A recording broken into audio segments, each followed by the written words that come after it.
Welcome back to another exciting edition of the Pointless Exercise Podcast. It's the Christmas Eve edition. And I know, Oleg, I know you're a big Christmas fan. Can't wait.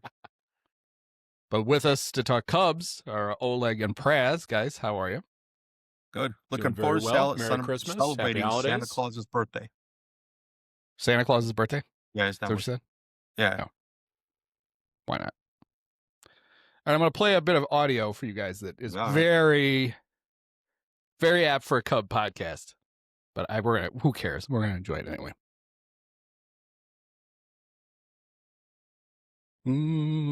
Why is it not? Oh, that's why.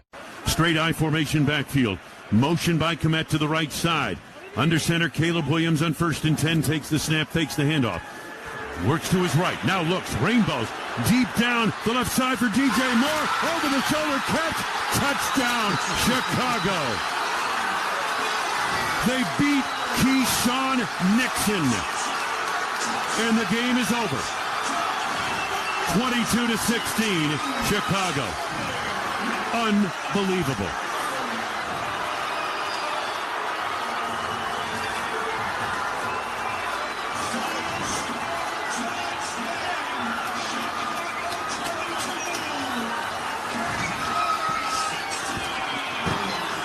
For the first time since 2018, the Bears have beaten the Packers in Chicago. It took overtime.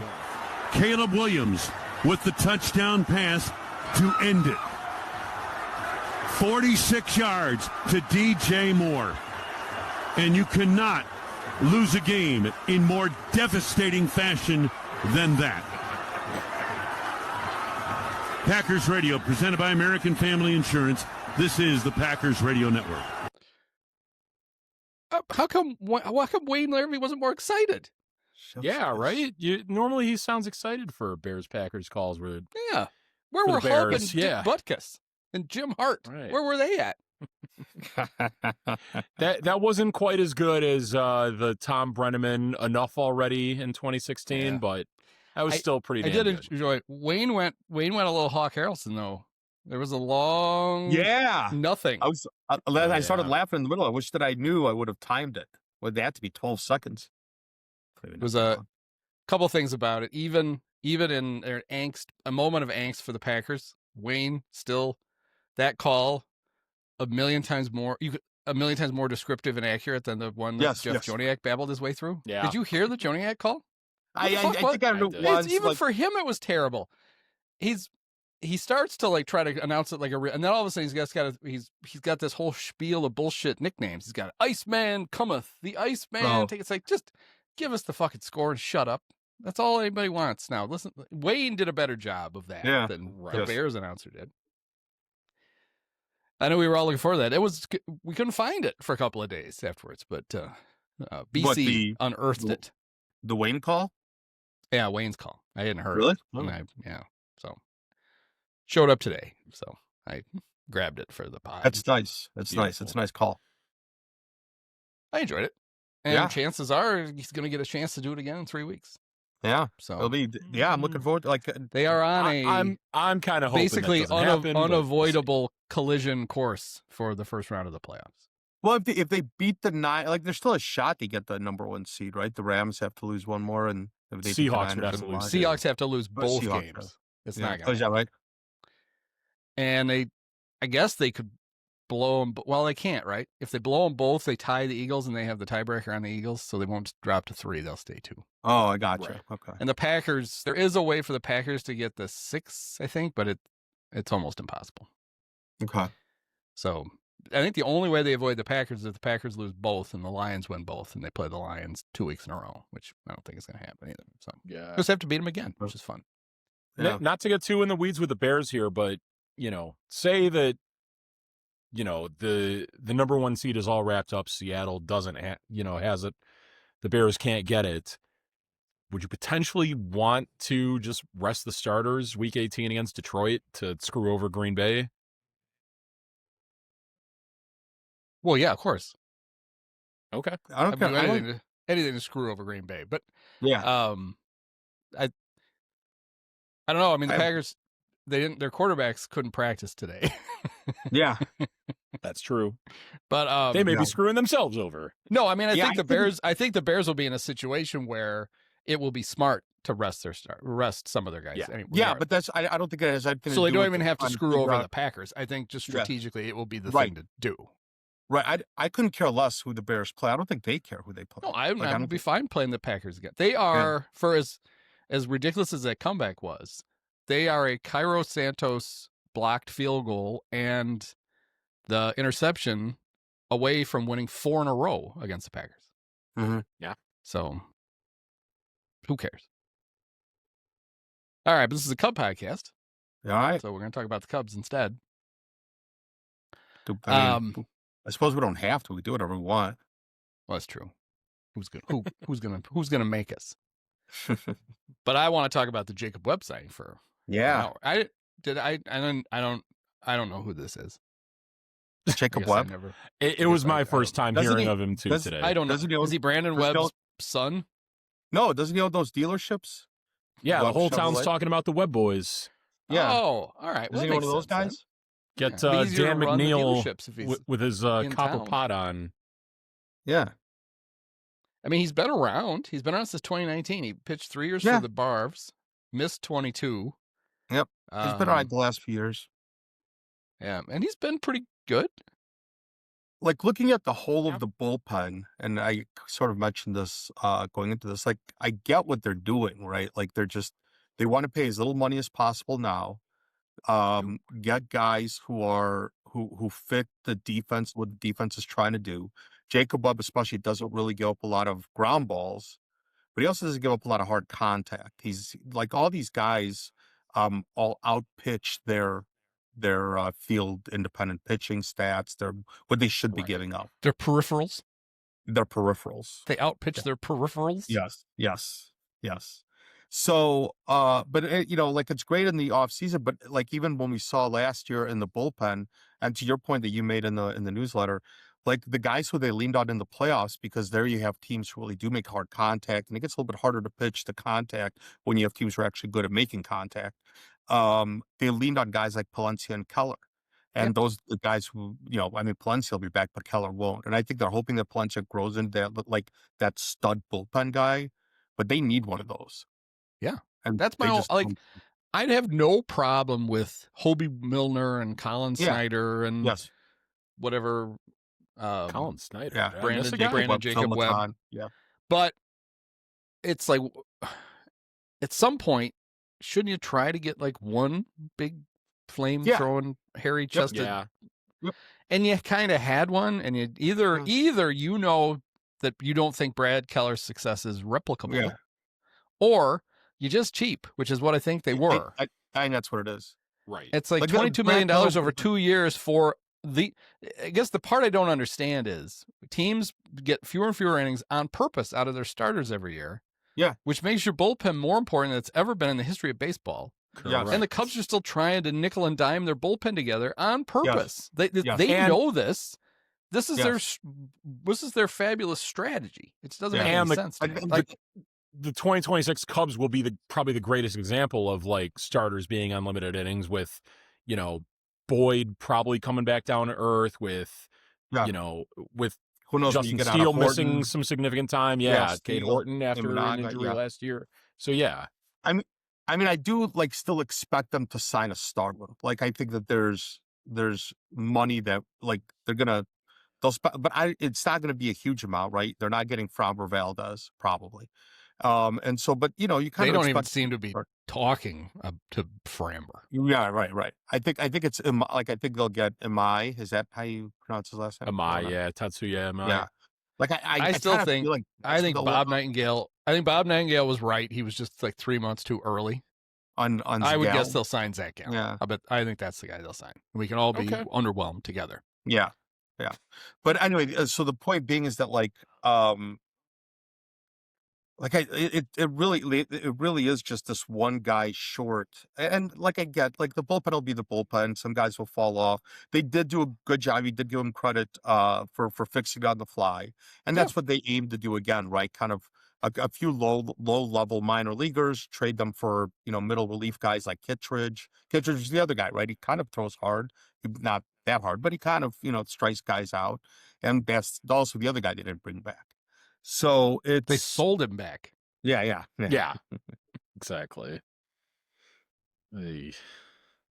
Well, I mean, they so far have made like a couple of low risk bullpen signings, and the way I'm viewing this is like maybe they view 2026 as a year where they don't compete, especially, with them not making any efforts to really improve the offense. And if you're stockpiling all these bullpen arms, they will be the most desirable assets at the trade deadline. So, I mean, if that's their plan.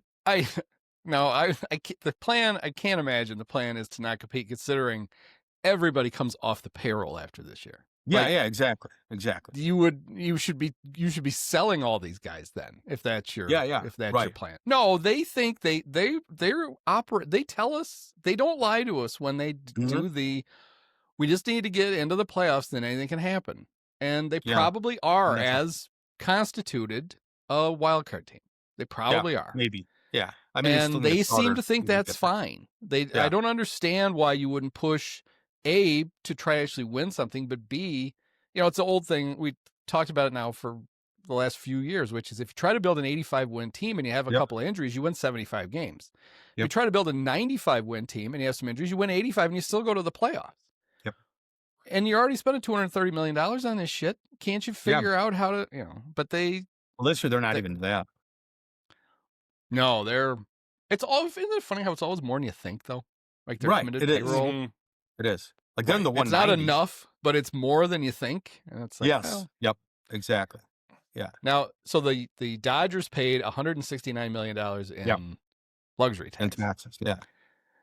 And is the Cub payroll $169 million right now? I think it's a little bit more than that. Yeah. It's a little over 2, I think, right now. But it's pretty close. Is it? Oh, I didn't even think it was over 2. But yeah, I think it's a little. No, I'm saying I think it's pretty close to the Dodgers luxury tax bill from Yeah. Then I know the Cubs' current payroll. It's like the Yeah. Dodgers are like, if I could pay it out of that big pile of cash in the back of the room, and the Cubs are like, oh, we can't afford. Maybe we can give Caleb Thielbar $4.5 million. Oh, it's so risky. God, Jesus. So I actually would feel better about Jed's moves if I thought they were just going to punt the year. Yeah, right. Like then I'd be Well, they're not punting this. This is them. We're going for it. Like, this is him trying. Yeah. Well, I mean, because in their mind, they, Seiya goes back to right field and Boyes gets to DH, and we pretty much have we had such a good offense last year, even though all you have to do is a very rudimentary. You average 7 runs a game in April and May, and you average 4.3 for the rest of the year. Wow. So you only had a really good offense before the grass started to grow, basically. At the and a certain right fielder was still hitting pretty well and didn't hurt himself. Yeah, and that's exactly right. And you just decided, I don't need that guy. At the 99th percentile, you hope that Ballesteros is, 3/4 as good as Tucker, right? And that's the best that it could possibly be. So you have to make up a shit ton of offense. And odds are Ballesteros isn't going to be anywhere near that. And that's who's probably going to end up DHing. You know what is annoying though is that I don't think they're signing a hitter. I don't think there's a hitter to be signed. Well, but I would have. One guy I had my eye on before today was the guy the Pirates signed, Ryan O'Hearn, and he and Tucker had basically very similar numbers this past season. In what was admittedly a down year for Tucker, but like just to even get back to that point you were at with Tucker would have been nice, Yeah, I don't think O'Hearn. And O'Hearn signs like a 2-year, $30 million deal with Pittsburgh. That easily could have been done by the Cubs. So Ryan O'Hearn's best year is roughly equivalent to the worst season Kyle Tucker will ever have, plus Tucker missing huge chunks of games to allow O'Hearn to get his stats to the same level. But they signed Tyler Austin, guys. They did. Let's not pretend that they haven't done huge things to fix this offense. Yeah, that guy, he slugged well over 560 in the Japanese league. So did Patrick. It's actually not too bad. He's the next Kosuke Fukudome. It's going to be great. Well, what they're doing is they're doing a lot of that sort of stuff with pitchers, right? Like guys going over there, figuring something out, a tweak, and then coming back. Um, and they signed this guy because they're doing kind of the same thing with obviously with the hitter. So we'll see. Maybe you get a few good at bats out of him, and if he can play that, to your point, like it's a low level, low risk signing, but there better be more. Like they can't be the signing on offense. Well, But maybe it is. Maybe we'll. Like, we'll see what happens. The But assumption, right, is that he gets the Justin Turner role. He's yeah. the I mean, right-handed bat. He could play Yeah. first, so he gets some of the at bats when Craig is afraid to use Bush. Yeah. Right. Or maybe, who knows? Maybe Shaw and Bush have a TED talk to give to some Nazis. They're busy that day.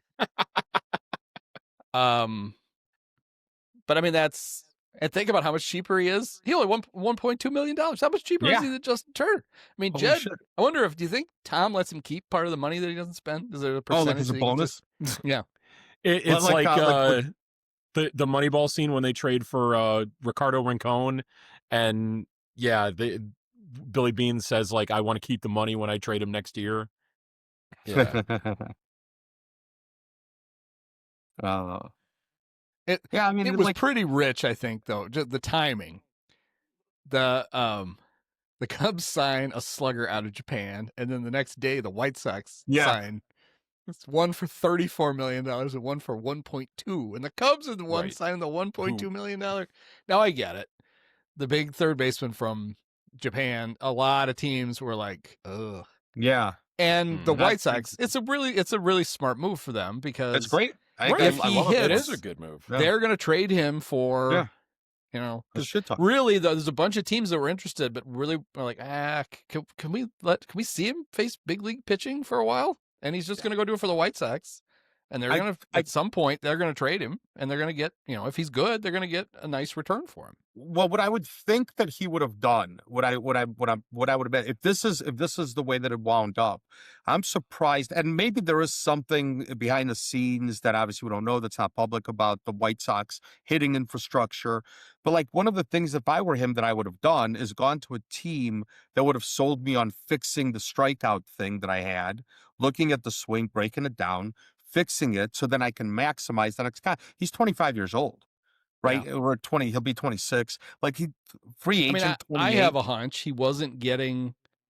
The White Sox were a place he could go, and he knew he would get consistent at bats, no matter what. No, 100%. And he's going to play, and apparently he's going to play first base for them, not third. Yes. Yeah. I would too. So he's going to play every day. He's going to add a position, although the reason he's going to play first is that nobody thinks he can play third. He can't play, right. Right, which is fine. But if so it's honestly, it's a well-paid kind of a showcase for him. For other teams.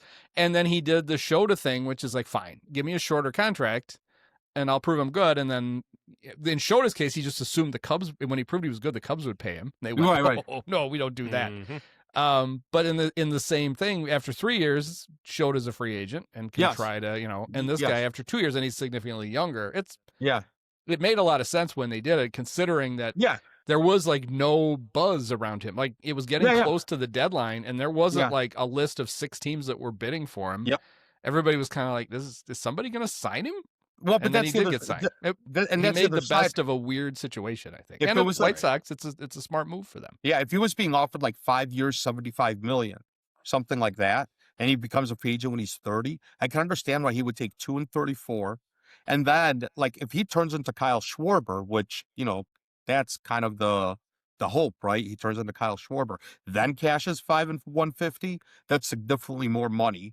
If he fails and it doesn't work, but this is then he just goes back to Japan and makes tons of millions of dollars. Right. And so this is why I'm kind of a little surprised that if this is how it wound up, that he didn't, like, there wasn't a team that was interested in getting him into whatever hit lab, whatever a team has, to tweak his swing, to do whatever it is he has to do, so that he can indeed maximize his earnings after the 2 years are up. And so, and I don't know if the White Sox have that infrastructure, that hitting infrastructure, right? I don't know, like, what their, the speed cameras and all that stuff. You don't believe in Greg Walker's hitting prowess? Come on. Is he still there even? I don't know. Is he still there? That'd be hilarious. Mike Squires is their VP of hitting. Oh, no, I'm just kidding. But anyway, the point being is like there's got to be a team that could sit there and go, oh yeah, if you change this or if you change this approach, if you make this tweak and work with them on doing it, it's kind of a risk that you're taking. But like, I don't know, maybe the White Sox will. And you're right, maybe it is about regular at bats, and the way he'll definitely get that in Chicago. And so we'll see. But good for him. Like I'm glad the White Sox signed him. It's a worthy risk. It's not one that I thought that he wasn't certainly a fit for a team like the Cubs, but I thought like maybe the Padres. Like I thought he'd be a good fit over there. Maybe I don't know if they have with Luis Sarai gone, he'd be the opposite of that. It's weird. People seem to think they don't have any money. Yeah. But they brought Michael King back, although that contract doesn't pay him squat this year. Yeah. Yeah. Like if they trade him during the season, they don't have to pay him very much money. Right. Like the first year is very. Yeah. So I wondered about that. And then the only fit for the Cubs would have been you would have had to commit to this guy to be your DH. Yeah, I don't think, and that's not, I don't think. And that's why I don't think the Cubs, I don't even know they even chatted with him. They're talking to some other guy, right? Not just Amai. Yeah. I mean, also I don't even know there is another guy. Yeah. There's man, I can't remember his name now. Or Okamoto, the pitcher? Oh, that's it. Yeah. Oh, it's another pitcher? No, no, I thought it was an infielder. Yeah, that's Okamoto. He's a corner infielder. Yeah. Oh, I thought he was a pitcher. Okay. Yep. They're not all both. That was just Shohei. Right. It'd be funny if the Cubs just tell Shota that he's got to be the DH. I thought all you guys could do both. Can't you hit? He would probably love to hit, honestly. Oh, I bet he would love it. Yeah. He could Pedro Strop himself right on his first swing. Oh, God. Pedro Strop himself. We know those hamstrings are just waiting to snap. John Heyman says the 6 teams in on Kazuma Okamoto are the Angels, Pirates, Red Sox, Blue Jays, Diamondbacks, Cubs. Yeah. Okay. He's 29. Mm-hmm. He can actually play third base, although there's questions about how well. Yeah, like I mean, not as bad as Murakami, as Murakami, but he wasn't exactly. Let's just say that Kazuma Okamoto is not Japanese for Matt Chapman. Right. It's Japanese for Christopher Morel. So Well, yeah. So I mean, I don't know. I don't like the dominoes that allegedly fall if they go get an infielder. I don't like the idea then that it's, well, now we can trade Nico and then we'll just move little Matty Shaw over to second base and we'll do whatever. And but there's also, it's funny with the big speech he gave last week. There was a lot of Cub fans who immediately were like, they need to get rid of that guy and blah blah blah. And no chance that happens. And I wrote this. It's like, do you really think there's an outcry in the Cubs front office to get rid of Matt Shaw for this? For this reason? No, they love him. He's the new poster boy. They agree with his insane ranting. That's the company. That's the company policy. They're not. This kind of thing is not going to. If they trade him, it's not going to be because of that. Todd Ricketts would probably be because there. Because they could use him. Yeah, he probably Pete Ricketts. Probably Todd and him probably rode out on a tandem bike together. Yeah, exactly. No, if he gets traded, it's going to be because they can use him to get a pitcher, I would guess. Right. Which I think is ultimately what will happen. I don't think they're going to trade Nico.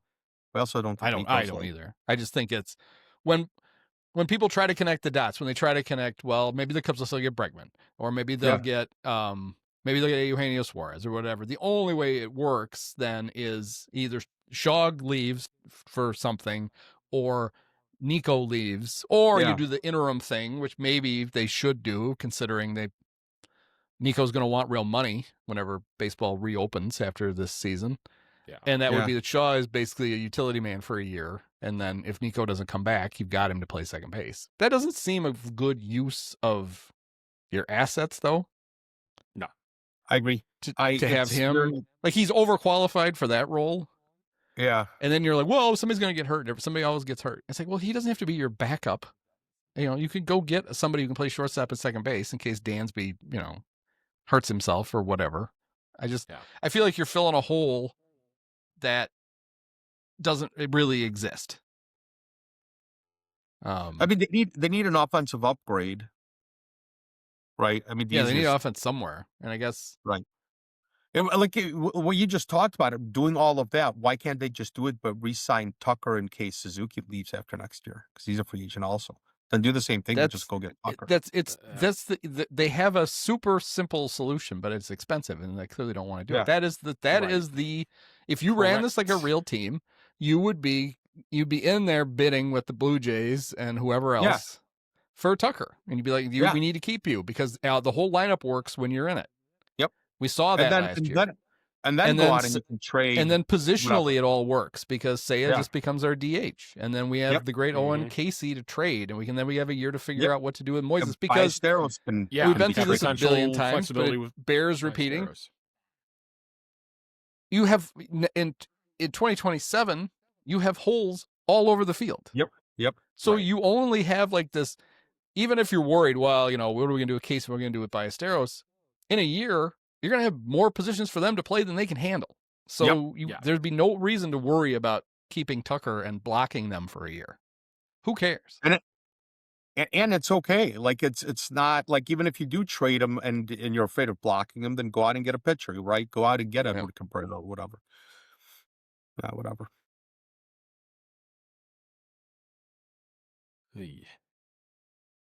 So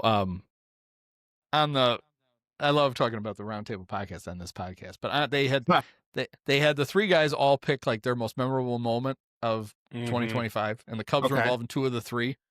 Oh, okay. But it really made me the first one I had to keep thinking, and I watched the replay, and I think he's right. So the Sam Miller's most memorable moment was Willie or Hunter. I was calling Willie Green. I don't think Willie Green almost threw a no-hitter. Hunter Green's near no-hitter against the Cubs. Yeah. Right. Which was almost broken up. Or actually was saved when Pete Crow Armstrong hit a line drive that was going to easily be a double, but it hit Moises in the head when he had running between first and second base. And then Moises was stunned and was wandering around and couldn't get to the bag. And so Sam was talking about, because Andy McCullough asked him, he's like, why wasn't Ballesteros out? Right. He got hit with a batted ball. Yeah. Right. And he said, well, if the ball gets past a fielder, then the ball was Spencer Steer was right there. But I remember watching it and thinking that Spencer hit it did hit his glove. He just couldn't slow it down enough. I think that's what they actually ruled. Maybe Sam was misremembers Steer it? had I'm not touched sure, the ball. Okay. But yeah, it was a crazy Yeah. So if it had hit him, if it had hit Moises, the no-hitter is gone. I was going to say, I thought that gets ruled as a hit when that because happens. Moises would be out, but Pete would get credit with a hit. Oh, right. The only reason it was saved was that they ruled that either, and maybe Sam's interpretation of the rule is right, and that because the first baseman had made an attempt and the ball was now past him, it had been attempted to be fielded because it either barely hit Steer's glove or it barely missed it. Yes. And then it hit Moises. Because if you're just like running between first and second, you get hit with a bouncing ball, you get it with any kind of ball, you're out. Right. Yeah. Right. But if they ruled he touched it, which is what I thought they ruled on the field, was that it did hit his glove. It was a shot. Yeah. It was just bad luck for the Cubs. And then Moises, I mean, the ball was like 110 miles an hour or something when it hit him in the helmet. I mean, Pete really smoked it. Yep. And he didn't know, his helmet goes flying and he didn't know what to do. And then they threw him out from right field going to second base. That was his most memorable moment. And then Grant Brisbee's most memorable moment was the 11th inning of a game of Cubs and Giants. When in a 5-5 game, Ryan Presley came trotting in out of the bullpen and started an inning, faced 8 batters and gave up 9 runs. Yeah, gave up more runs than hitters faced. That was painful Like, well, I because mean, I was I guess that very would much happen. Like that could happen anyway, but that's still. I was very much in Ryan Presley's corner at that point, and it made it impossible for me to defend him. And then I love like Sam breaking it down, saying like, you know, he had great numbers going into it, and then like turned out to have like really respectable numbers after that. And then, Yeah.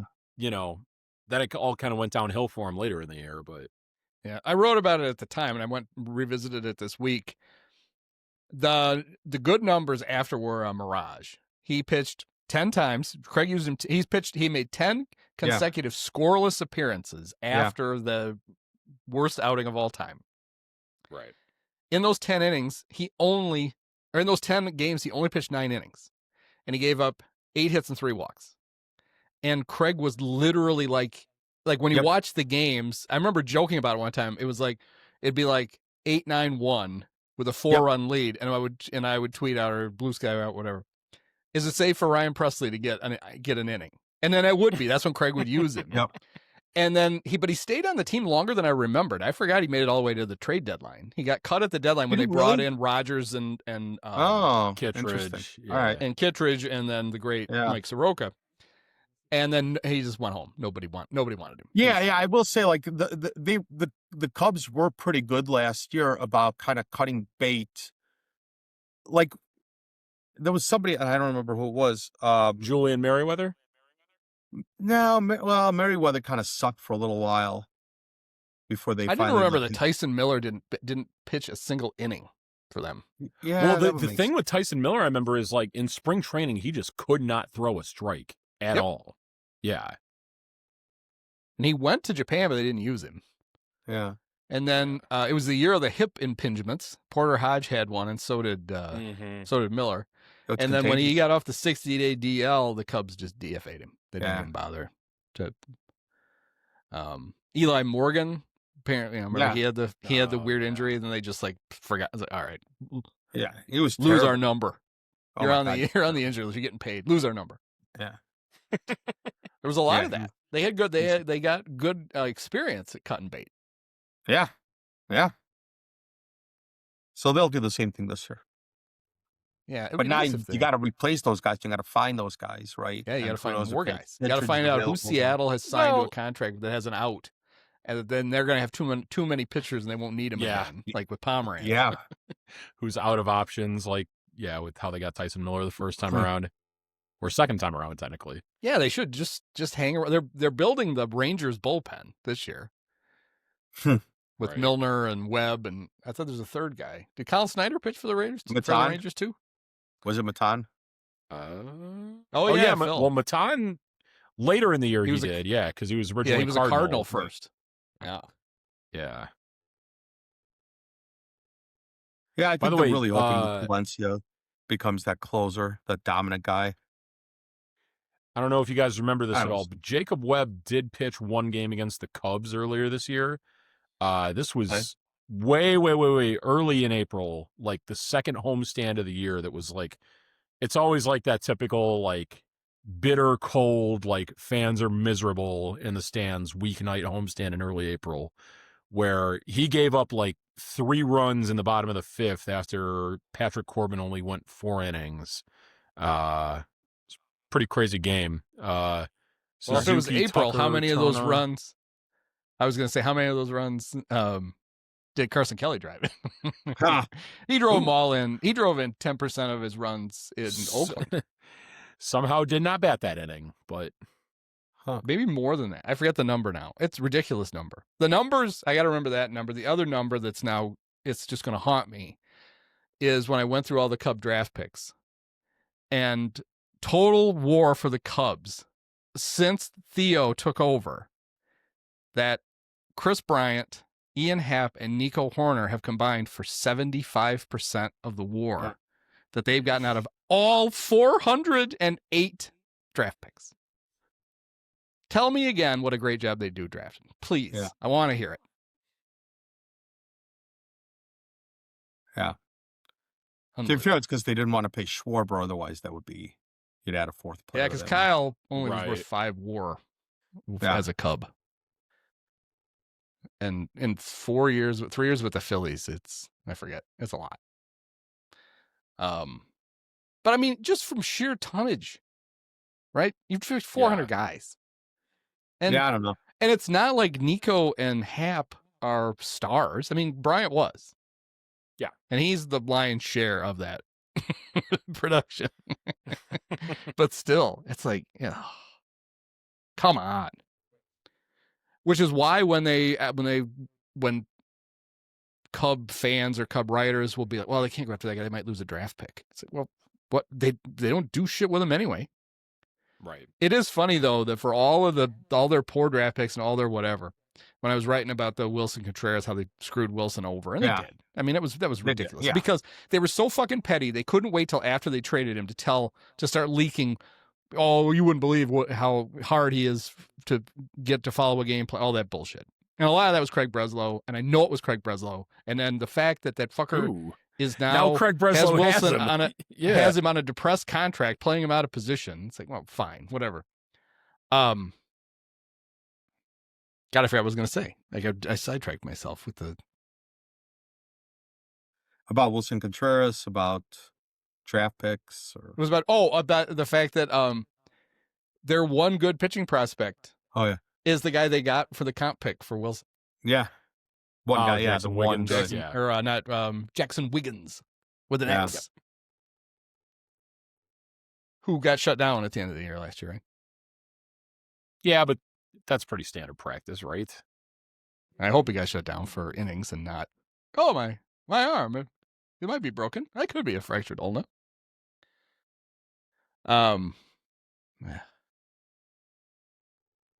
That's quite a bunch. Why do we root for these guys? Actually, I was thinking about the fact that it was funny. The two of the three things that those guys thought of, I mean, is like the quirky things that happened during the season, happened during a very successful Cub year. Yeah, it was I mean, they made the playoffs. Yeah. They won a playoff series. They did whatever. But to me, when I look back on 2025, it will always be the thing I will remember about it the most was the day of the trade deadline. Yeah, knowing that none of it mattered now. Yeah, that was it. Like after that was it. They literally went, I guess nothing we can do at the deadline. And he knew they had no chance to do anything important.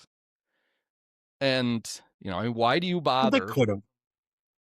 They could have if they had any imagination or if they had any. No, I mean, that's what I said. They got to the deadline and went, okay, fine. We've done nothing and we're all out of ideas. Yep. And we've tried nothing and we're all out of ideas.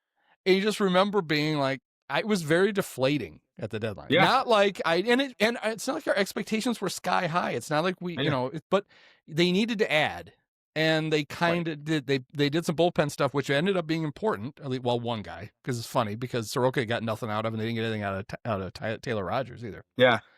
But Kittredge ended up. Well, they probably lose to the Padres if he's not. Yeah, because Brad Keller had completely imploded on the mound, and they were blowing the game. They were going to lose. Yep. 100%. Well, shit. What was I about to say? But every other deficiency that we knew they had reared its ugly head. They didn't add a starter, and if they had one more starter, they beat the Brewers. Right. Yep. And they needed a bat, and they didn't get a bat. And it was like, I just remember this when we were kids. Playoff seasons were 84 and 89, and then we waited for ever. And you would never have thought the Cubs are going to have a playoff season where you're like, you look back on it like, that was fine. Well, it's like going on, especially where they won around in it. But, yeah. If somebody would cool, tell you, but there were the means to no end. Like we knew. If somebody were to tell you in 2005 that you would have such a negative perception of a Cubs team that won the World Series 9 years previous or 10 years previous, you thought that person would be crazy. Yeah. Like they won a World Series, I'd love them forever. And we've talked about it, but they basically by 2019 the goodwill for the Rick was gone. Yeah, it was crazy. Right. It's absolutely gone. Nuts. They couldn't make it 3 years. They did the impossible. They won the thing we'd all waited for. Yep. They did the thing that some guys would write books about for years afterwards. Get your copy of The Immortals. Bond sale now. But it wasn't even 10 years later that we were like, Yeah. what the fuck? It was, literally by 2019, we're all like, well, what the fuck are they Fuck doing? this. Yeah. Right. I mean, to be fair, they did. Oh no, they signed Darvish before 2019. Yeah. That was kind of it was all the stuff around that when you you saw behind the curtain. Yep. It was like going to see Wicked. Well, it's not even that. So when they had to trade Straley, right, in order to sign. It was Drew Smiley. Yeah. Getting rid of Straley Straley was first a time good around. move. Yeah. They had to trade Smiley in order to sign whoever was they signed. I don't know. Cole Hamels. I still think that that Straley trade didn't work out. I mean, well, only Valbuena. because they like cut bait with Louis Valbuena. Dexter home run in Game 7, whatever. Louis would have had. Yeah, they wouldn't have been in Game 7. Louis would have taken care of it in the sweep exactly. over the Indians. It would have been a revenge series for Louis. But no, that's exactly right. It was Drew Smiley they'd signed him when he had Tommy John disease, and they were doing this a lot. They were signing guys to a contract, basically paying the guy to rehab, and then in year 2 he would get real money, and hopefully you'd have a good pitcher. And the Cubs had to trade him. Theo had to trade him before the second year because he needed the money to go out and get. That was Daniel Descalso, right? Yeah, that's right. No, it was to pick up Cole Hamels' option. Right, but I mean, remember they added Hamels, but then the only addition they made that year was the year they brought Descalso in, right? He was the only guy they added. As far as position players go, yes. The only guy they added. I mean, Hamels was not an add; he was a keep. There were other guys too. There was picked up his option. Brad Brock and. Right, so it was only a couple other guys. Only Descalso. He's the only position player they spent any money on, and they really didn't spend any money on pitching. And that was like, oh fuck, the Ricketts the money is gone. Yep. Despite the fact that they're raking it in, they're not spending it out anymore. Yeah, because they did the thing they wanted to do, and then they didn't have to spend anymore. Saw firsthand at the lovely Chris Kindle Market outside of Wrigley just how much money they don't apparently have. Saw that on Friday. Were you down there? Yeah, I was in the area and found out a couple friends were over there and met up with them and was partaken in the festivities. Did Matt Shaw have lederhosen on, running around and for the wrong reasons? It's like, I really like the Germans. This German stuff is fun. All right, Matt, that's enough. Sure. You can knock it off any time now. Would be good. Look at these lightning bolts. They look like 2 S's. Meanwhile, on Sunday, Pete Crow was back in town because he came in town on Saturday. Yeah, dude, he loves being at Bears games. He went to the Bears game, and then him and Caleb were feeding the needy on Sunday. Yeah, correct. He's the Bears' good luck charm. He's been last 2 games, and they've won them. Although, pretty easy to beat the Browns, but still. Hey. They gave who did the Browns? Or no, wait. The Bills blew them out, right? No, they won, but it looked for a minute like the great Shedeur Sanders and those guys were going to pull off a big upset. Yeah. But they're the Browns, and they got the ball back with a chance to. They had a chance to drive down, I think, either to tie it or take the lead. And all of a sudden, because I had it on red zone, I looked up, and all of a sudden it was 3rd and 18 from their 5, and then Shedeur was being tackled in the end zone. I don't think this is happening today. Nope. Yeah. Pete is going to play for Team USA in the World Baseball Classics. So is Matt Boyd. Oh, yeah, Matt Boyd. That's right. That's the other one. Yeah. Nice. Cool. No surprise there on Pete, since I know he's the apple of Mark DeRosa's eye. Oh, is DeRosa is the manager. Oh, but he's not even the most important guy. You know who I think he's the catching coach. I don't think he's the bench coach. Oh, is it Hank White? Is it the old even Cubs catching coach, Mike Borzello? No. David Ross. Oh, geez. Rossi's on the staff. So, geez. I'd rather Pete not stay play. far away from PCA, David. All right, let's get back to Button. No, let's not. Remember, that's why they fired you. Yeah. I'm the reason they fired you. Stay away. I think DeRosa was like wants him to shave the stars back in his head. Yes. Oh, is that right? Yeah, that'd be great. Wow. Okay, you know what? He doesn't have to do that. Like, if he take it doesn't want easy, to. Mark. Well, He looks. It's nice. He looks normal with hair. yeah, yeah. Like right now, it's like that looks a lot better. But hey, whatever works. I don't care. Are Seiya Nobunaga going to be on the Japanese team? I don't know. I think. He was there last I think WBC Seiya, for them. Yeah, he did. He pitched in. He pitched in that big game against that ended up with Shohei striking out Trout. At the end of the game. That's right. Should have pitched in He that pitched game. well, right? That was the whole thing. Like, Seiya, of course, was on the roster that year, but that was the year he first round of batting practice in spring training. He ripped his oblique right off the bone, basically ruined his season. So that was fun. So he did not get to play in the World Baseball Classic.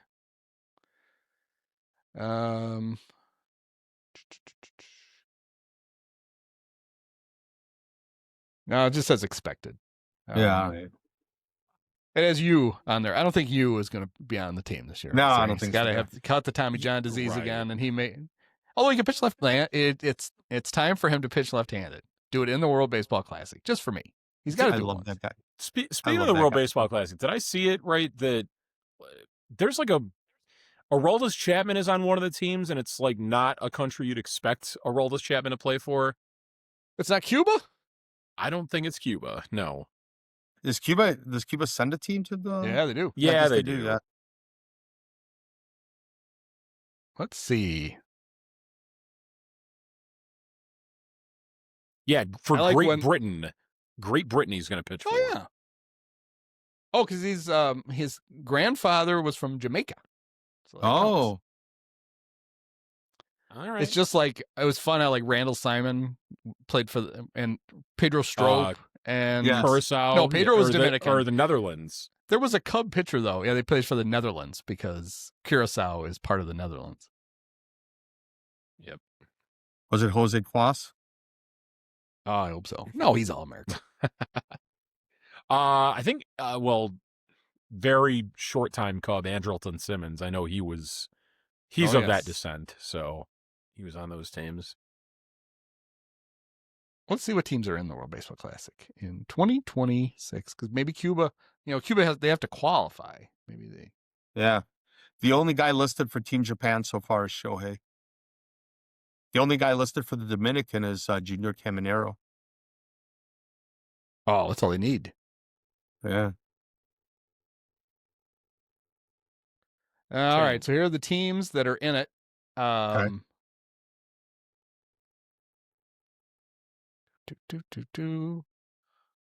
Pot 1, United States, Puerto Yeah. Rico, Venezuela, and Japan. Mm-hmm. That's not a great. They're not in the same pool. All right, pots and pool. This is what they drew from. Never mind. Pool A, games played in San Juan, Puerto Rico. Puerto Rico, Panama, Cuba, Canada, and Colombia. Cool. So Yeah. Owen Casey gets to go to San Juan. Yeah, that's nice. Pool That'd be nice B to- in Houston is the U.S., Mexico, Italy, Great Britain, and Brazil. So they thumb pretty heavily on the scale to get the U.S. out of that. Yeah, pool. yeah. Well, who else? Right. Wait, who you said so? U.S. and who else? There was someone Mexico. who's Mexico. Yeah, they'll be pretty. Who's good too. beaten the U.S. a couple of times, I think. Yeah. But Italy, Great Britain, and Brazil. I mean, I'm sure the great B.J. Murray still playing for Great Britain, but probably not going to help. Pool C, Tokyo, Japan, South Korea, Australia, Czechia, Oh, and Chinese Taipei. oh, And then Pool D in Miami, Venezuela, the Netherlands, the Dominican, Israel, and Yeah. Nicaragua. Do we Yeah, think Israel- Anthony Rizzo comes out of retirement to play for Team Italy again?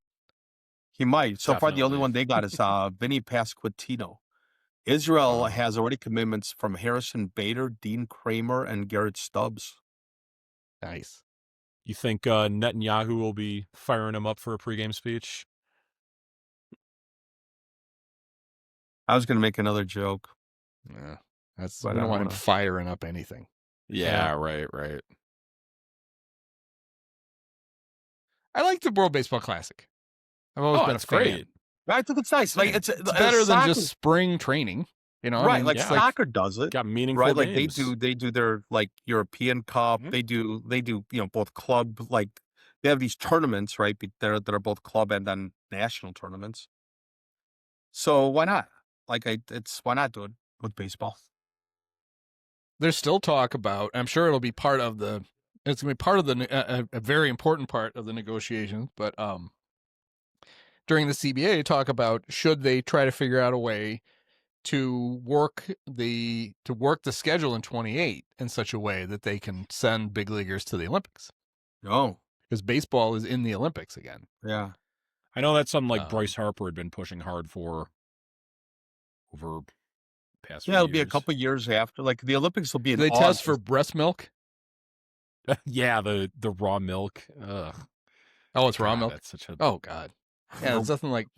There's a reason people know who Louis Pasteur is. Yeah, Bryce. it's the Stop drinking the raw fucking I like milk. it. I like it. I like it. I like when they say I take the raw milk and I boil it first. Like, yeah, that's pasture. Yeah, yeah. That's how that works.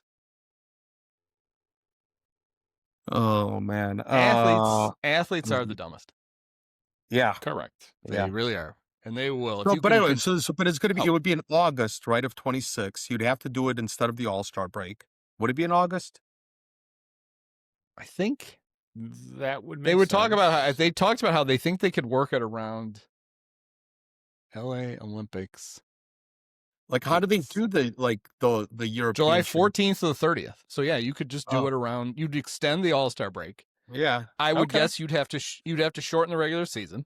You'd have to really accommodate. Push back the this. trade deadline. Yeah. We did have to. Oh, it'd be great when it'd be trading guys during the Olympics. Trade the guys from countries.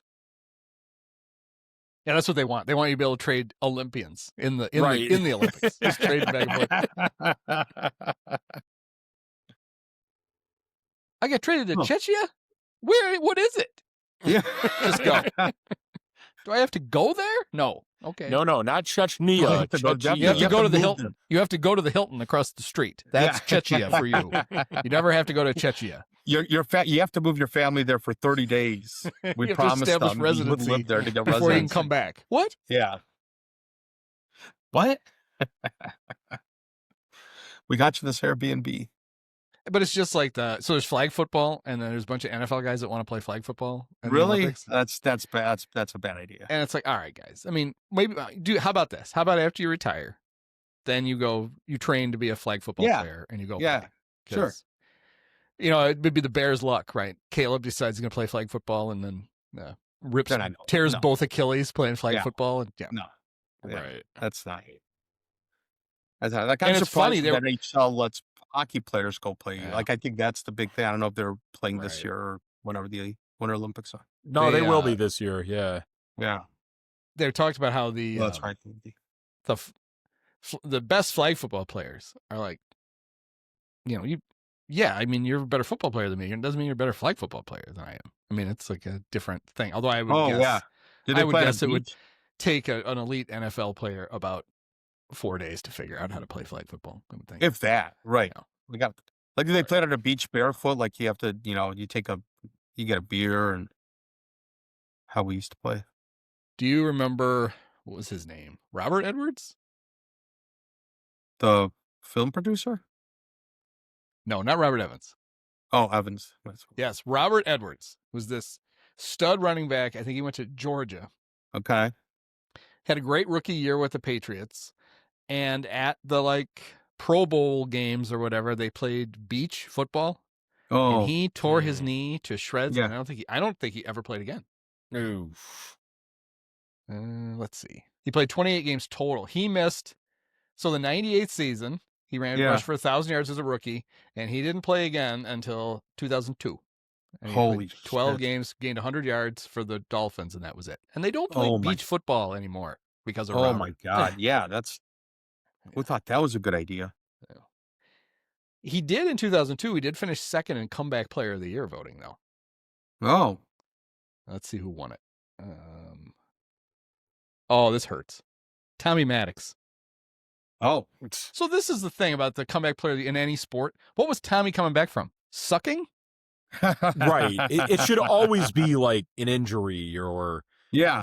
some kind of personal grief.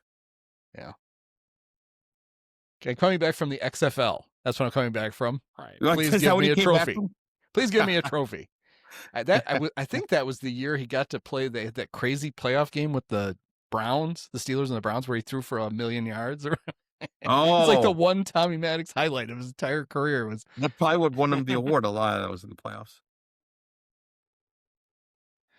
Tommy Maddox in his comeback player of the year season completed threw for 2,800 yards, 20 touchdowns, and 16 interceptions. Yeah, I don't think so. Caleb hasn't thrown. Is Caleb thrown 10 interceptions yet as a pro? Well, we know he set the record for like fewest in 1,000 throws. Yep, he has the fewest interceptions. He has 12. He's thrown 6 both years. Yeah. Okay. 12 in his first 1,000 attempts. It's pretty good. But got to take care of the ball. Like Caleb Williams, he's got to start taking care of the ball. Say, okay, so you don't watch football.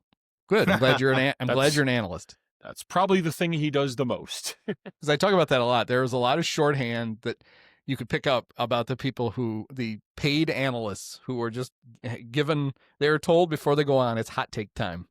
Yeah. And it's like, Caleb, gotta stop throwing all those picks. Like, okay, that's like the thing he does best is not do that. Yeah.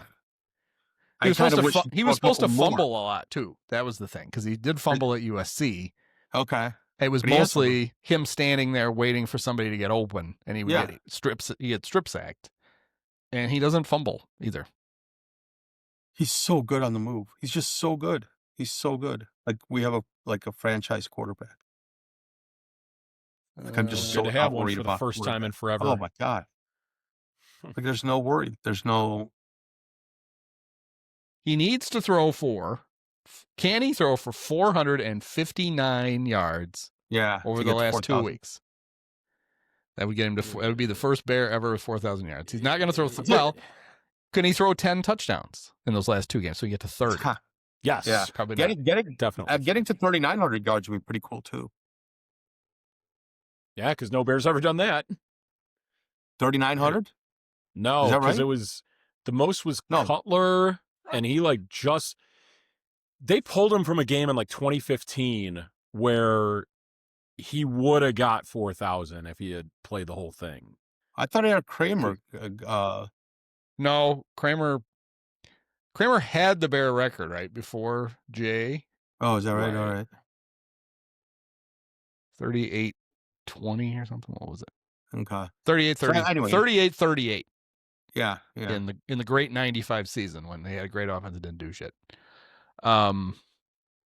Jay. Oh, okay. Maybe. No, you're right. Kramer does have the record because Jay was 28. Kramer is so ahead of Kramer. Yeah. But again, there was one game I know that like Cutler.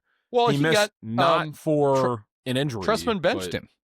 Trustman benched him. Yeah. Yeah. Otherwise, he would have thrown for 4,000 yards. He would have also thrown for. He already led the league in interceptions that year. And he could have challenged his personal record of 26. Well, you had to see what Jimmy Clausen could do. Right? Is that who he got benched for? Sure. Clausen? Yeah, and then Jimmy got hurt, right? Is that right? I don't remember what it was. Maybe. It was just the dumbest thing. It was just so Bears of that era. Jimmy Clausen in 4 games threw for 223 yards. So combined, anyway, 2 quarterbacks. It is funny though. There was on Caleb's cool. the great pass Caleb made to DJ, and I heard more than one guy say the Bears have never had a quarterback who could make that pass, and I was like, nope, they had one, but he also would have already thrown 4 picks in that game. Yeah, that game. Yeah, that's Jay. Yep. Jay absolutely could have made that. He throw. could have. Well, that was why Jay was so frustrating because he was super talented, and he'd just get into fuck it mode and be like, I can squeeze this in.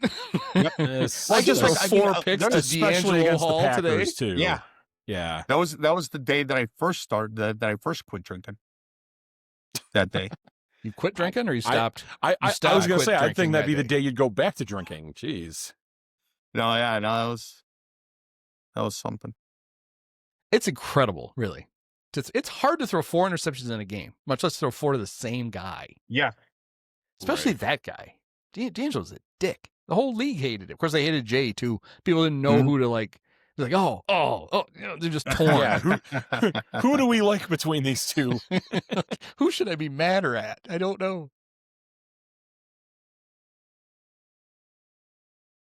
Yeah. But it's going to be the rare double this year when the Bears win the Super Bowl and the Cubs win the World Series. Ha! I shouldn't be that, like, all coming together. I got to tell you, like, if they get one more awesome hitter and one and a half more awesome starters, and they're on their way. They need Kyle Tucker back and then Framber Valdez. They got those 2 guys. I'll say this: if they had found a way to bring back Keller, not to bring it all the way back to that, but like, I would have felt really good about this bullpen. I truly would have, because like all you really had to replace was just Kittredge and Pomeranz. You basically did that with Maton and Milner. So, you just needed like the replacement for that. I guess they're probably banking on Porter Hodge to be that guy, but I don't want to go through that after what we saw from him last year. And I like mean, the Porter how Hodge much- thing, it's even when he was good 2 years ago. Yeah. He just walked too many guys. Like, it was unsustainable. Mhm. And then last year, I know he's hurt and whatever, and he gave up. I made a math error when I was making fun of, who was it? And I said he gave up 9 home runs per 9 innings. But I didn't make a math error. Porter Hodge actually did last year. Yeah. He was gave up 9 homers per 9 innings. That's not good. Like, I feel pretty good about Daniel Palencia, right? Like, he's good. Like, he's good. But you don't know what his health is going to be like. Right. And that's, I mean, he got hurt last year. Yep. First, he really started to struggle, and I'm sure it was because, physical. And then he got hurt to the point where I think we all just kind of assumed he probably was done. Yeah. Yep. Yeah. Remember when he walked off Right around early he punched September. the mound? He was he's so frustrated. And we had no idea then he was going to be. I mean, he was really important in the playoffs. And yeah. He was awesome. did a great job. He was awesome. The one fastball right down the figured middle out. to Jackson Churio, I would have liked to have had that back. But otherwise, he was really good. Like, if he figures out the walk thing, if he actually figured it out, he gets that walk rate to where it was when he came back and closed, like, he'll be really good. But and if they decided that Keller is just, maybe they work with him more than everybody else, and they're kind of like, yeah, this isn't going to last or whatever. Yeah, it's not sustainable. There were big arms out there this winter to get, and they didn't seem. Yeah. They acted like they were close on Ryan Helsley. Yeah, right? That was like the one guy they were supposed. And who knows Yeah. what they think close is. But they kind of sat everything out. Like Suarez went for like reasonable money to go to be he's going to set up with the Braves, right? Right, where Robert Suarez signed. Like, just, you need another big arm somewhere. Figure out a way to get. You got to figure out a way to get it. If you don't want to spend on it, then all right, use your big brains that you supposedly have, and you got to go find somebody. Yep. So here's the thing, like, and I heard somebody, I'm sure it was on the MLB Morning Show, which is, it gets really bad in the offseason because you get Harold Reynolds all of a sudden. But no. I think it was Vasgersian talking to one of their like experts though, like John Paul Morosi or somebody like that. Like the breaking news guys. It might have even been Heyman, who basically said, if the Tucker market doesn't emerge, he got asked, would the Cubs like get in it? Like, oh, he's much less, and he's like, oh, of course they would. And I'm sitting there going, no, I don't think they would. No. And it's so dumb to think that they wouldn't. It's like, dumb if they're not in it anyway. Right, they should be in it, even if he wants 40 over 10. They should be in that conversation. Yeah. But if it falls below that, then they absolutely should. And I have no confidence that they. No. Their agent could call them, and Jed would be like, "Don't answer, don't pick that up." See, the thing I wonder about. You remember we kind of had this discussion right after they got eliminated, like that night we did the recap. That we basically said like Kyle Tucker will probably never sign a short-term deal with the Cubs because of how bad he was at Wrigley Field this year. Mhm. And I guess like the one thing I would say is that like maybe if he's willing to, come down on his demand for length in a contract from the Cubs, that they'd show some interest in him. Because they did it with Cody Bellinger when he was still out there. Yeah. Well, it's not about the length, right? It really comes down to would the girth? Cubs be willing to do, The girth. let's say, Cody Bellinger times plus 50%. It's not the length. It's not the length. It's the girth. That's what I've been told.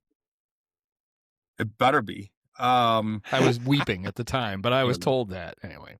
I was weeping at the time. What was I saying? Yeah, like it would about be the length he's of the not gonna contract. settle- Yeah, he's not going to settle for Cody Bellinger, right? It would be $50 million for the first year. Sure. Yeah, I mean, if And you wanted then- a pillow contract for Kyle Tucker, would really scare the shit out of the Cubs because Yeah, there's no way. in order to get him on a short-term deal, the AAV would still be high, much higher than spreading it out over. It's because if he and comes down Dave- to like a Dave and I one-year talked contract- What if it was like the original like Bregman deal that he got with the Red Sox? The 3 for if it gets to 120. that, then the Dodgers would just sign him. yes, that's 100% right. Yeah. I mean, they Yeah. would. A far better, more aggressive team is going to be the ones who Yeah. pillow him. Right. But I think what's more likely to happen, right, is I think a lot of teams just, like the Cubs, just assumed he's going to ask for $40 million a year for 10 years, and we don't want to do that. Yeah. And then if all of a sudden that market's not emerging, but he's like, well, what about, 350. what if I don't have to go, we're not going to go 10 years now, I'll just go 8. And I want $35 million a year over 8 years. So what is that? 70 times 4, $280 million. Why wouldn't the Cubs should absolutely be in that? Yeah, 100%. And that's, I think if his market is going to fall, that's what's going to happen. It's going to be a couple of years less and a little bit off the AAV. He's too good for it to be like, oh my God, I'm going to have to take a 1-year deal somewhere. But it could be that teams are like, have enough. It's 2 years in a row that he's had injury plagued seasons. Yeah. He's not like, I think a lot of people think he would be far more like he's a better second banana. I think he wants a star to kind of take the attention. He just Like wants to hit. Altuve was, or Could like, be. And so that's why I still think he's going to end up in Toronto. yeah. And Vlad gets to do all the Vlad stuff, and Yep. Tucker just has to hit. And but with the Cubs, he's got Pete. I True. mean, if there's a camera, Pete will throw himself in front of it. Kyle doesn't have to deal with it. Right. That's right. And Pete's actually good at it. So a lot of Right. guys get in front of the camera you don't want to hear from. Pete's really, Pete, everybody's happy to hear from Pete, so you don't have to worry about it. Yeah. So it was a great situation for him with the Cubs. And that's another part of the frustration is we're kind of assuming because he doesn't say shit unless he's got a mouthful. I mean, I couldn't even tell you what it's only been a few months since he left since the season, and I couldn't tell you what it sounds like. I don't remember. Yeah. Like he had a voice recording. Like I wouldn't know. Who's that? Yeah. Kyle Tucker? Really? I will say this. I think if anything, like it might be that $250 million contract, but it might go 12 years, right? Or go 3. Well, that's how a real team will do it. They'll stretch it out. Yeah. To get the AAV down and still get him, he gets a little extra money and they get their AAV down. But this is what I was going to say. Dave and I talked about this. I mean, the Cubs just won't use like typical strategy. They won't defer money. They don't want to stretch contracts out. And it's like the deferred money thing I will never understand because that actually saves you money. It's almost like they think it's too complicated. Like, I don't know. Todd almost went to jail for not paying his income tax. We're not messing with these. If or you his don't property like tax, it, not his income tax. sell the team before that money comes up. You don't got to worry about paying it. Let someone else do it. But it's not even that because that's money that literally, like, you put it away. You have to put it in escrow, and then it makes money while you're waiting, and it costs you less money. You think they would be all over that? Honestly, I would assume with this bunch they'd be trying to defer everything. Like, okay, we're going to pay you $11 this year, but we're going to defer $20 million over the next 18 years. What? Because there's the idea that, I mean, they got to sell the team soon, right? Like, it's already Why? like they're not, I don't know how much They're- more it's going to lose in value. I think we're going to get to know the kids, like the Yeah. Joe's think it's that bad. grandkids. This will be They're going to very be forever. They're the McCaskey. Yeah. Yeah, it's going to be like someday everybody's like, I wonder if you were Bear fans like back in the 60s. We're like, does Halas' daughter have any kids? Oh, I hope we don't Yeah, ever have to right. deal with them. Oh, just wait. Does Muggs have Do any you think kids? I'd rather go from that pool, please. He did, right? Wasn't that part of the deal? They claimed they got screwed out of the. That was that stuff that came out like in the New York Times obit of Vag. There was like this stuff and I did not remember, and I lived through this drama with like when George died from Muggs's side of from the Halas side. Yeah. And they sued Oh, the really? McCaskies. Yeah. And they had to settle. You should ask Donahue about it. We talked about it on there's Remember This Crap, but we actually talked about it. I think he's screaming at his phone now. Hi, Huey. Merry Christmas. Honestly, we should have like a button I can hit to just bring him in when we're recording. Yeah, right. All right, get in here. Be available. Did we ever talk about this on one of the other pods?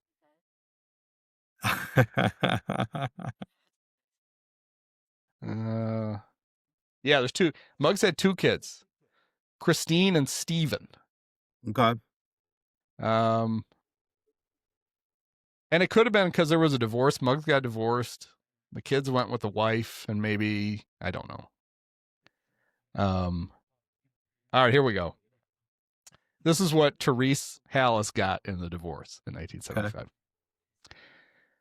She was awarded custody of the children. She got the family home. She got $50,000 and 4 season tickets to the Bears. Muggs remarried, and his second wife, Patricia, got married in 78, but he died in 79. So, Andy, do you think that if those 4 tickets are still in, who was his first wife? Therese. In Teresa's family, do you think they made them pay the license, I'm sure they did. The seat license fee or whatever it was? PSL, right?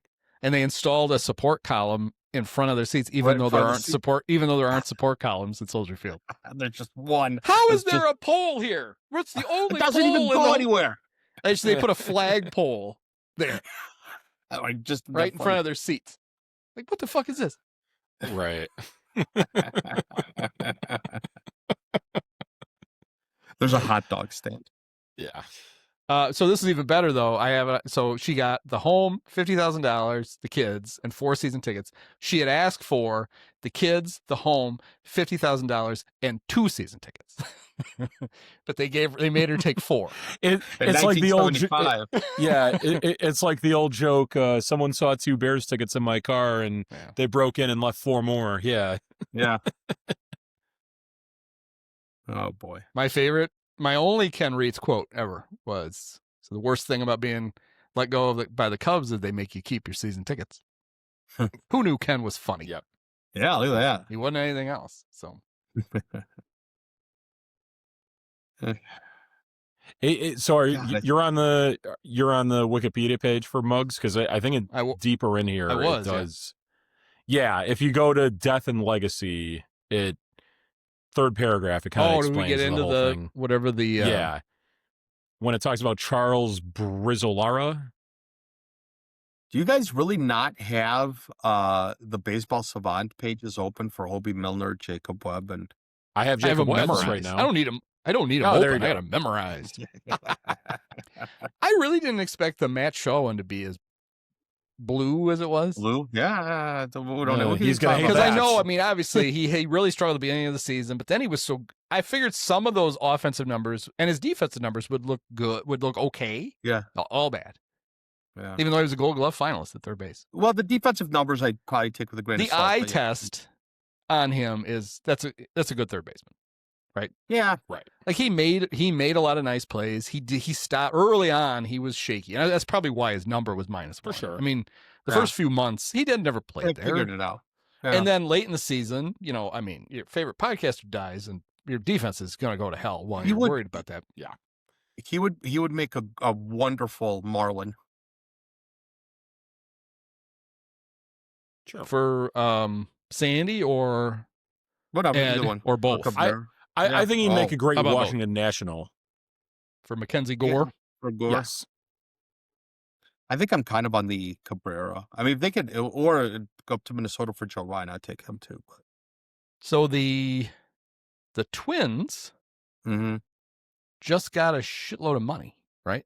They got Yeah. some investors who threw a bunch of money back into the team.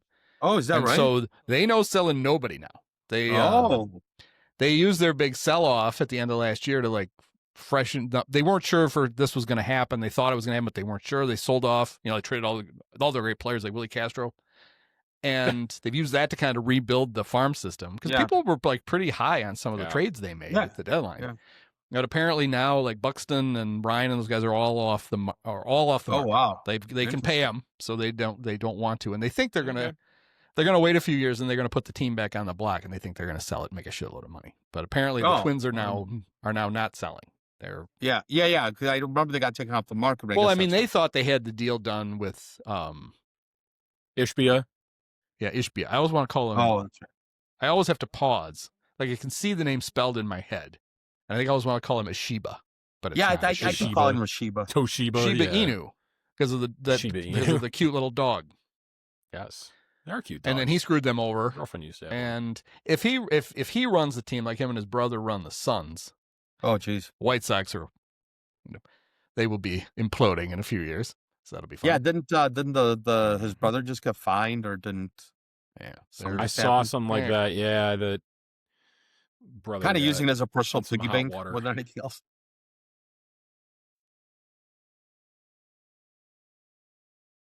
So according to this, Don Pearson credits Muggs Halas with developing the NFL's current parity plan scheduling formula. The one where first place teams play first place teams and last place teams play last place teams. Oh, okay. Who knew that That's was all like the Muggs's? same division? Okay. And who knew that was Muggs' thing? Although, how many teams were there in 1975? Well, and back then you had like some divisions with 5 and 6 teams with the Central in there and no North and South.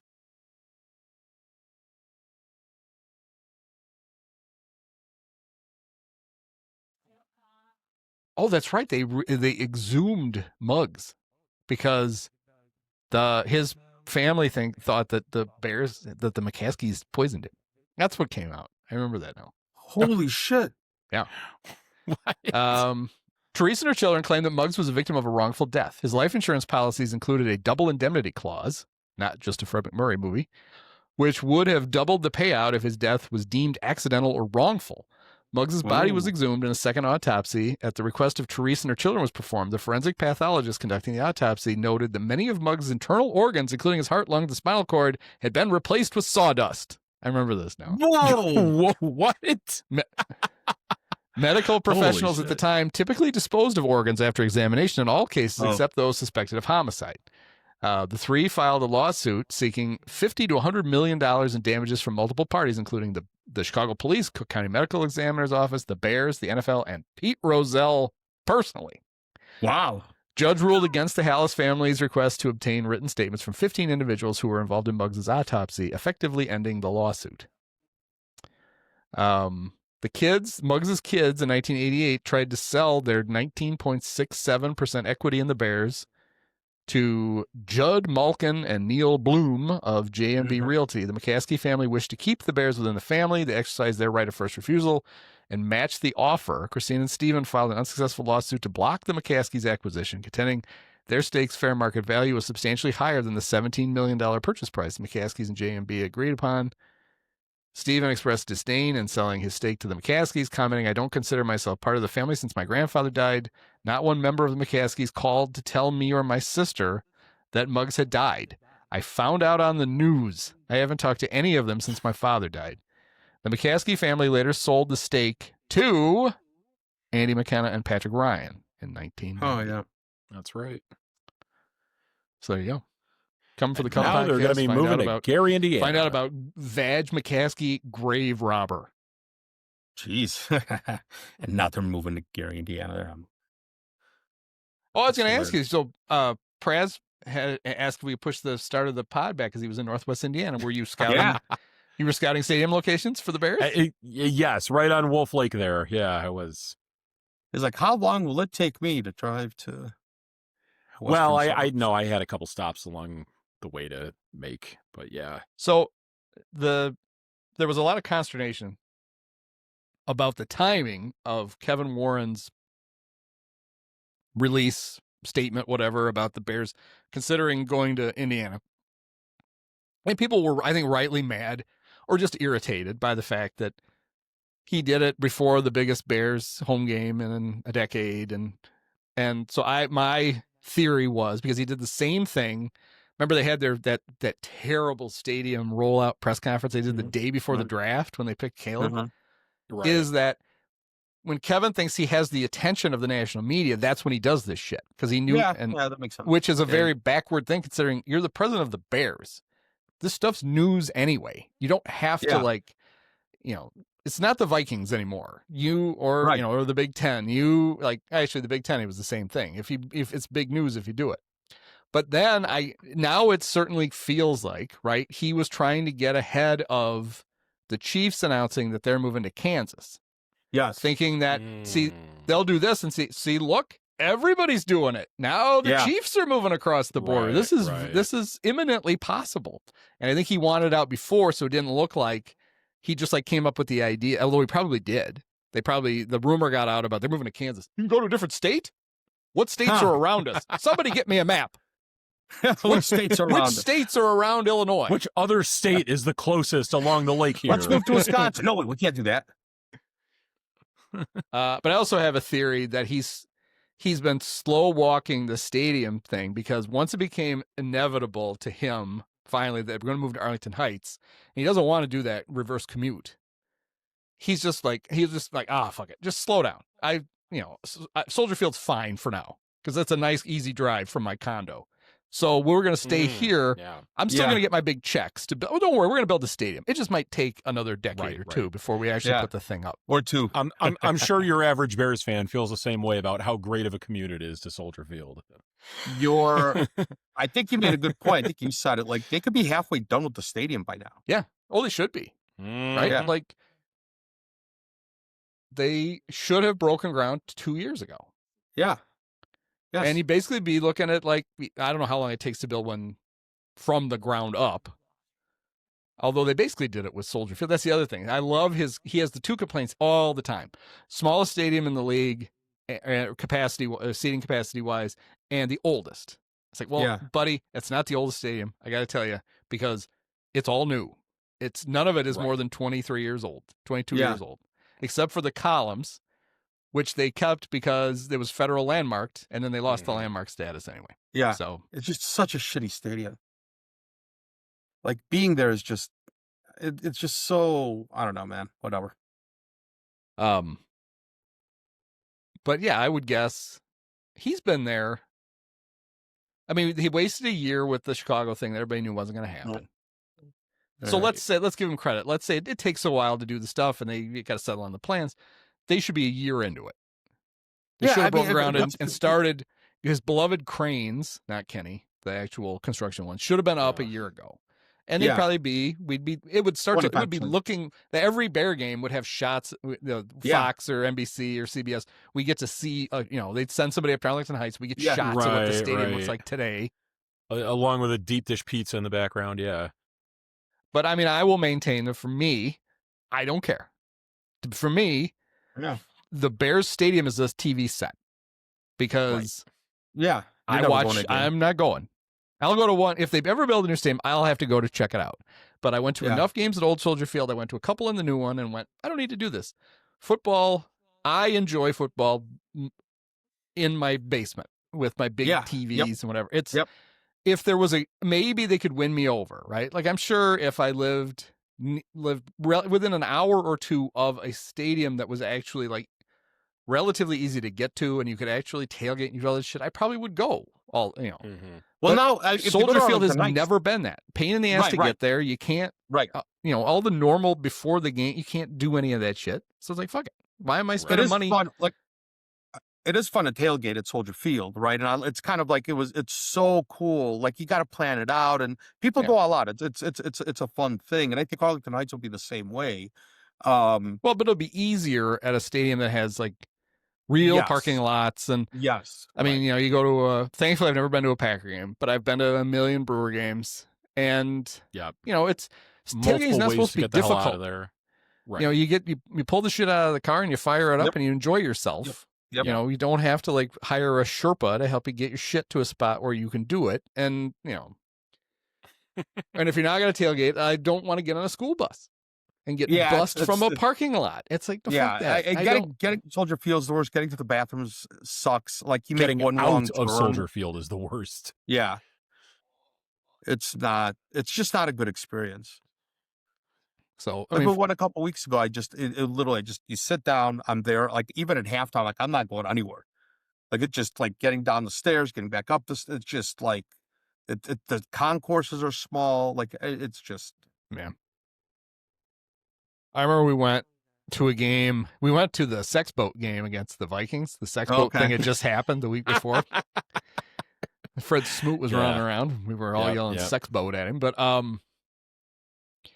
we went with my dad. It was the last game he went to, and it was the first time we'd been in New Soldier Field, and we were sitting to get to the concourse. People were walking down and then going around, and the entire game there were people in our eye line all the time. Yep.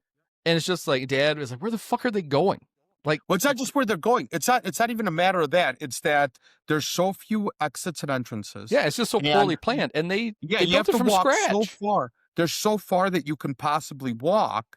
That like it's just there's so many people that it's just it's not any more people that get up and walk around than at Cubs games. It's just even at Cubs games, like there's there's more exits. There's more places to disperse the people. Mm-hmm. Whereas at Soldier Field, it's just you get two sections to go out the same way. And it's still 70,000 people or whatever. I remember we had gone to a bunch of games at Old Notre Dame Stadium when they did the renovation and they added on. This is how easy I am to please. I went there with my girlfriend at the time. We went to see a game, and you go from our seats, you go out, and there was a concession stand and a bathroom at every single and I was like, my mind was blown by it. There's no reason why every single that should be like I would guess that's how any stadium is built now. That's what they do. But I was like, oh my God, you can go down, you can go take a whiz, and you can I don't remember. I don't think Notre Dame Stadium was selling beer at the time, but you could get food and get right back to your seat, and you didn't have to miss anything, especially since college football timeouts are 12 minutes long. Yeah, right. You had plenty of time. But not only that, but you probably to get to the seat, you didn't have to walk as far. Like if you had to board the seat. Because that was a huge improvement over the old. Yeah. It's funny. Old Notre Dame Stadium was a mini replica of the Big House, the same architects, and it was just didn't seat as many people, and it was fine. It was a cool looking stadium, and then the only angst that the renovation really caused was, are you still gonna be able to see Touchdown Jesus? And you can't in some parts of the stadium. You can't. The upper deck blocks it, but if you sit up, you can. But they shut people up right away when you went in there. It was just so much nicer, and the experience was improved 1,000,000,000%. Yeah, I've been to a couple of Notre Dame games. Only ever won once. I saw them against USC, and I saw them against Washington State. They made an amazing comeback. I think they were down like 28-3 or something against Washington State, and then they came back in the second half. It was so much fun. It had to be in the early 2000s. Yeah, only ever been once. My dad and I went when the Winter Classic was there, 2019. Oh, nice. Yeah, froze our asses off that day. Well, you should have been at the Bears game against Cleveland. If I found a ticket, I could afford. I would have been, but crazy. Do you guys have as much fun as they did 6 days later? Oh, Oh. yeah. You're talking. It was a I mean, the Browns game. yeah, I kicked the shit out of it. They It did. was awesome. We just sat back and just watched and reveled, and it was wonderful. They beat them handily and easily could have scored 3 more touchdowns than they did. Yeah, easily. Right. Yeah. They easily could have. They could have put, like, a year from now, the Bears put 50 on the Browns. Yes, in that I think that's true. Yeah. Like they punted in that first drive, I think it was, and then after that, it was just like it was 14-0 before, or 14-3 before anything. Like we just sat back and watched. It was great. Yeah. I will say that game specifically, I was a little worried going into it because, like, I know the sack record was within reach for Myles Garrett, and, like, that was basically all they had to play for. But thankfully didn't do any real damage to Caleb. He still doesn't have it. He got Right. what looked Still like a full sack last week, and they gave him a half sack again. Yeah. So he's a half sack short of it. But yeah, it's not. So who else was going to wreck? Micah Parsons. Yeah. When they played the Packers. Yep. He's going to get 6 sacks in the game. He didn't sack Caleb. I mean, they spent the whole barely second half touched Caleb, rolling Caleb away from him, but then all of a sudden the offense started to work too. But that's what they do. That's scheming away from, like, Yeah. it's fine. Like, Yeah. whatever. Every team does it. It's very odd to see a team that's well coached. Well coached and competent, and we have a quarterback. Like, everything about the team. Like, this is the unlike worst any other that they're Bears gonna team be we've ever seen. for a while.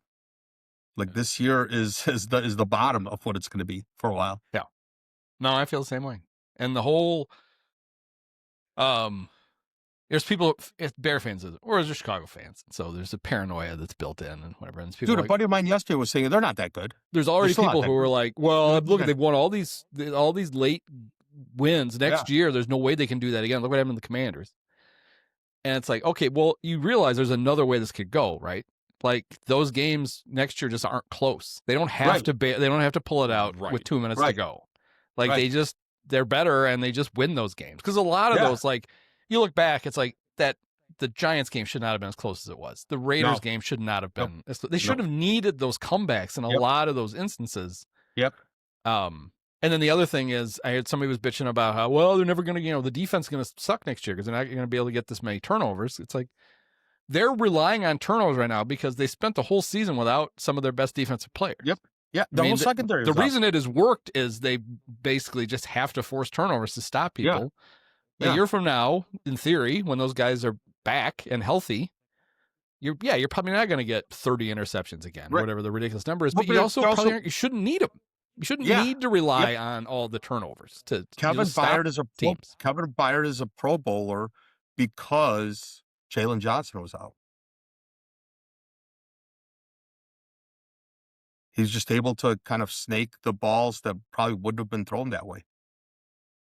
I believe Kevin Byard is the active interception leader in the NFL. Yeah, he might be. Yeah. Like, he was good at this before he got to the Bears. Yeah. So, I mean, he was amazing with the Titans. Yeah. And Deshaun Wright's really the same way. Yeah, I mean, this is they'll be fine. I mean, and you can still go out and like they obviously still need help along the defensive line. So now you go out and they'll fix that and just keep going. I don't know. They're gonna have a crappy draft pick because when they win the Super Bowl, they'll have to pick last. Yeah, and then they won't be able to fix the defense next year. Yeah, it is fun. Nobody. I'm sure everybody's this way, but I mean, we live with all the Chicago sports fans who immediately they have to pre-doom. Yeah. Yes. Like in their mind, if they have to come to terms with it long before it happens. Yeah. And then they never enjoy anything because they're already worried about things that probably aren't going to happen. Yeah. You put the guard up and then it's just that it happens. Like we see it like during games, like people are like, this game's over. One of my best friends he was exactly like that all of 2016 with the Cubs. He was doubting them the entire time. Right? Like it's like I don't get it.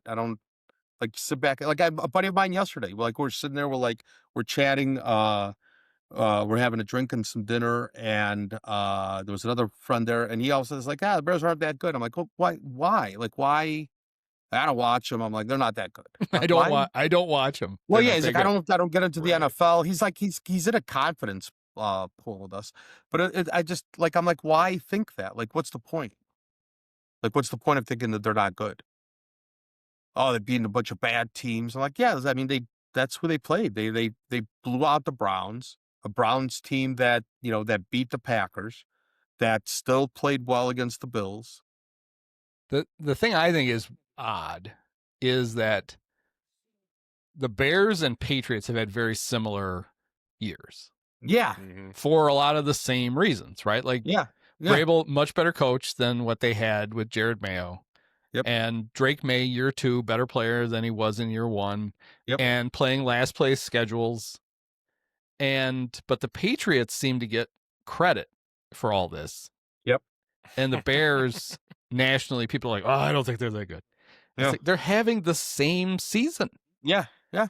Like, you should either be skeptical of both or optimistic about both. How do you get to cherry pick between the two? And obviously there's one reason, and that's the Patriots have been, had a very long dynasty. Yeah. And the Bears didn't. But They just none get of the the benefit of dynasty the doubt. guys are still there. I mean, Yeah, the which is owner fine. is, but exactly. There's no no. correlation between the Brady years and now. Right. And that's fine. And I don't give a shit. Like it's fine. It's fine. Let them be whatever. Like I'm good. Like the Bears are good. It's not like once they beat the 49ers, there's not going to be any choice, right? And then the Lions game won't matter, but it's fine. Like let them not get their due. It's fun when they do, and it's fun when whatever. I don't give a shit. Yep. All right. Well, this was a good combo Bears Cubs podcast. It was. I mean, we talked about Jacob Webb. Oh, look, there they are. The books. Look at you. Buy the books, people. I A only little late have for one Christmas, but buy the books.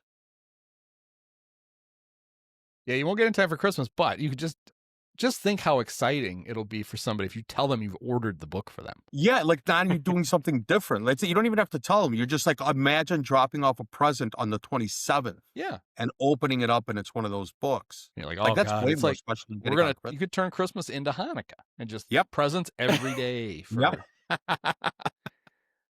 a full week. All right. All right. Many of us have herpes. Post-game show is brought to you by Christ, I can't find it. The hell with it. It's fitting. It's got to be done with one of the best games of all time. Just unbelievable. I mean, got to congratulate the Dolan family. Thank you. Sean, my podcast co-host Andy, you were his favorite player growing up. Oh, thank you so much, Awesome. Andy.